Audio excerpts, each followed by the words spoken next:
Bonjour les graphes, ravi de vous retrouver pour cette nouvelle vidéo. On va faire un petit point donc, sur les cryptos. On va commencer par le Bitcoin. Donc globalement, évidemment, on est en train de casser on a cassé par le haut.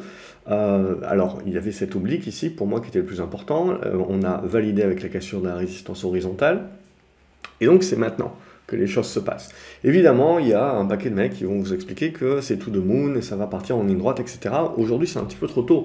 Hein. Je pense qu'on en avait parlé dans les précédentes vidéos. Justement, en tant que scénario, j'avais dit, même si ça casse par le haut, ça fera certes de juteux rebonds, mais il faut éviter, voilà, il va falloir éviter de mettre la charrue avant les bœufs et voir au fur et à mesure comment ça se passe, parce qu'il y a encore du boulot avant de pouvoir vraiment parler, graphiquement parlant en tout cas, d'une reprise haussière durable de la tendance.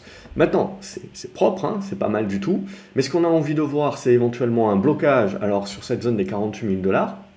On peut évidemment aller chercher jusqu'à la zone des 50 000 $, que je ne changerai pas mon avis. Ce qui, moi, va le plus m'intéresser, là, c'est pas qu'on continue la hausse d'un coup d'un seul ou pas, c'est le jour où on va la consolider. C'est où est-ce qu'on va aller chercher les supports.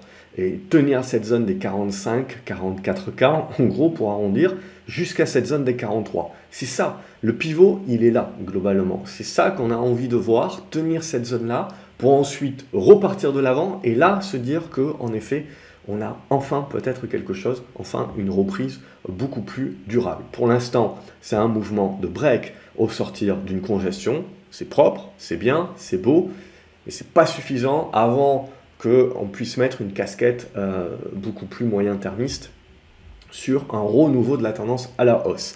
Donc globalement, c'est ça pour moi que je vais regarder dans les prochains jours. Si on fait rapidement le gros des...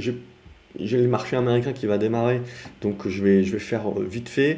Le Ripple, pour moi, est en train de se remettre voilà, dans une disposition intéressante aussi. Donc on voit, on a un break d'oblique.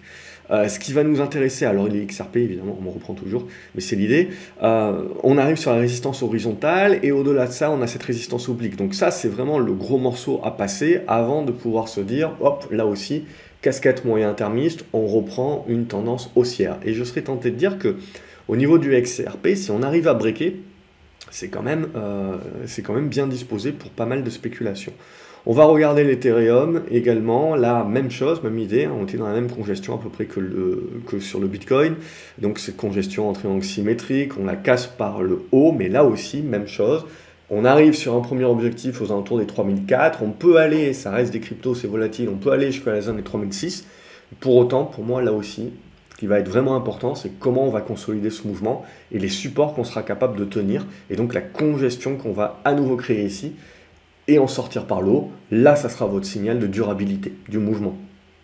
Tant que ce n'est pas le cas, voilà, c'est une bonne sortie haussière de la figure, mais c'est encore la casquette du trader, la casquette de l'investisseur moyen à long terme, encore, on ne la met pas encore, parce qu'il nous manque encore un certain nombre d'éléments. Et globalement, je ne vais pas faire les autres cryptos, mais peut-être Solana éventuellement, mais globalement c'est la même chose, vous voyez, on a des rebonds qui se mettent en place, des rebonds qui sont juteux, on en avait parlé, qui vont chercher des résistances horizontales. Mais là aussi, ces rebonds, peut-être aussi forts soient-ils, pour moi, à ce stade-là, on reste dans du rebond, mentalité prendre ce qu'il y a à prendre, prendre des profits, et attendre d'avoir la consolidation de ces rebonds-là, et c'est là où on va pouvoir commencer à voir si les acheteurs arrivent à tenir du soutien, et à ce moment-là, avoir vraiment des constructions pour vraiment parler d'un retournement beaucoup plus moyen terme. Et là, pour moi, la psychologie et le scénario qui est important. Après, pour Cardano, c'est la même idée, vous voyez, on a vraiment, ça booste vraiment fort. On avait eu un préambule, on en avait parlé avec les actions du Nasdaq, où on avait vu déjà pas mal de valeurs spéculatives, bien revenir, mais là aussi, bien revenir par rapport, en restant dans les tendances baissières de fond, et après se être fait massacrer, donc les rebonds, aussi jeteux soient-ils, restent des prorata dans des tendances qui ne sont pas retournées à la hausse encore maintenant. Et donc il faut procéder étape par étape. Et donc pour moi là, c'est encore un marché de trader, on profite des rebonds, on prend ce qu'il y a à prendre, et ensuite c'est là où ça va devenir intéressant pour savoir si on a réellement quelque chose à se mettre sous la dent pour un scénario beaucoup plus moyen terme. Après, au niveau des actions, on avait globalement, on regarde en règle générale les grosses qui sont Riot et compagnie. Même chose, là on avait déjà cassé globalement, c'est là où c'était intéressant. c'est que la cassure a eu lieu finalement en avance. Alors pas sur toutes les cryptos, pas sur toutes les actions liées à la blockchain et au Bitcoin globalement, mais sur les grosses, sur IOTA, sur Marathon. Donc on voit on a une cassure, mais là même chose. On peut éventuellement, on voit aller chercher la zone des 23 $ et des brouettes, 23, 24 $, voire un petit peu au-dessus.